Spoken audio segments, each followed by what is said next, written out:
بسم اللہ الرحمن الرحیم صلی اللہ علی حبیبہ محمد علیہ وسلم۔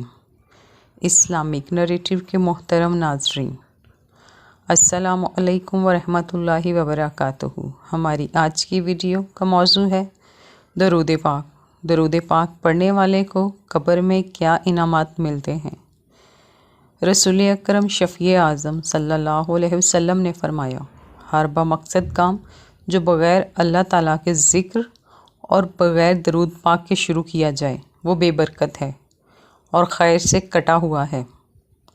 اسی طرح آپ صلی اللہ علیہ وآلہ وسلم نے ایک اور جگہ فرمایا کہ ہر وہ کلام جس میں اللہ تعالیٰ کا ذکر نہ ہو، بغیر ذکر الہی اور بغیر درود پاک کے ہو تو وہ دم کٹا ہے اور ہر برکت سے خالی ہے۔ حضرت ابو ہریرہ رضی اللہ تعالیٰ عنہ سے مروی ہے کہ آپ صلی اللہ علیہ وآلہ وسلم نے فرمایا، اے ابو ہریرہ، جس بستی والے روز مجھ پر 100 بار بھی درود پاک نہ پڑھیں تو اس بستی سے بھاگ جا، کیونکہ اس بستی پر عذاب آنے والا ہے۔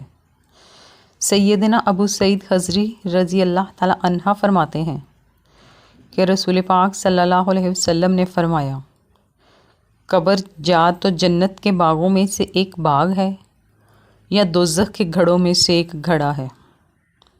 حضرت خواجہ احمد بن ادریس رحمۃ اللہ علیہ کا ایک مرید مکہ مکرمہ میں فوت ہوا۔ اس کو جنت المعلیٰ میں دفن کر دیا گیا۔ جب دفن کیا تو وہاں ایک بزرگ صاحب کشف بھی تھے۔ انہوں نے کشف کی نظر سے دیکھا کہ حضرت ملک الموت علیہ السلام اس مرنے والے کی قبر میں جنت سے فرش لا کر بچھا رہے ہیں۔ سبحان اللہ! کبھی جنت سے قندیلیں لا رہے ہیں اور حضرت ملک الموت علیہ السلام نے خود قبر میں فرش بچھایا، قندیلیں نصب کی اور اس کی قبر تا حد نظر کھل گئی۔ اور جب صاحب کشف نے یہ منظر دیکھا تو دل میں رشک پیدا ہوا کہ کاش مجھے بھی اللہ تعالیٰ ایسی ہی قبر نصیب فرمائے۔ اتنا خیال دل میں آنا تھا کہ حضرت ملک الموت نے اس صاحب کشف کی طرف دیکھا اور فرمایا، یہ کون سی مشکل بات ہے؟ جو مومن بھی درود پاک پڑھے جو شیخ احمد بن ادریس کی طرف منسوب ہے تو اسے اللہ تعالیٰ ایسے ہی قبر عطا فرمائے گا۔ لیکن اگر کسی کو وہ درود پاک یاد نہ ہو تو وہ جو بھی درود پاک محبت سے پڑھے گا، اللہ تعالیٰ اس کو اپنے فضل و کرم سے یہی انعام عطا کریں گے۔ سبحان اللہ! کیونکہ جتنے بھی درود پاک بزرگان دین سے مروی ہیں وہ برکت و عظمت سے خالی نہیں ہیں، بلکہ ہر درود پاک پر اللہ تعالیٰ کی طرف سے ان گنت اور بے شمار انعامات ہیں۔ اللہ تعالیٰ نے ہر اس مومن کو جو اس کے پیارے حبیب صلی اللہ علیہ وآلہ وسلم کے دامن کے ساتھ وابستہ ہو جائے، اللہ پاک اسے محروم نہیں کرتے۔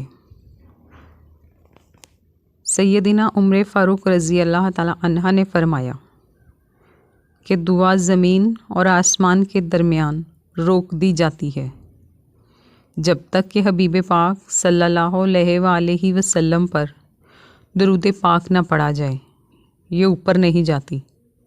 رسول اکرم شفیع اعظم نور مجسم صلی اللہ علیہ وآلہ وسلم نے فرمایا، جس مسلمان کے پاس کوئی ایسی چیز نہ ہو کہ وہ صدقہ کر سکے تو وہ یوں کہے، اللہم صلی علی سیدنا محمد عبدک و رسولک و صلی اللہ علی المومنین والمومنات والمسلمین والمسلمات، تو یہ اس کی طرف سے صدقہ ہوگا۔ اور فرمایا، مومن نیکی سے سیر نہیں ہوتا حتیٰ کہ وہ جنت میں پہنچ جائے۔ اللہ پاک ہمیں اپنے پیارے پیارے حبیب پر درود پاک پڑھنے کی توفیق عطا فرمائے اور اس کے صدقے میں ہماری دنیا اور آخرت، قبر اور حشر میں ہمیں آسانیاں عطا فرمائے۔ آمین یا رب العالمین۔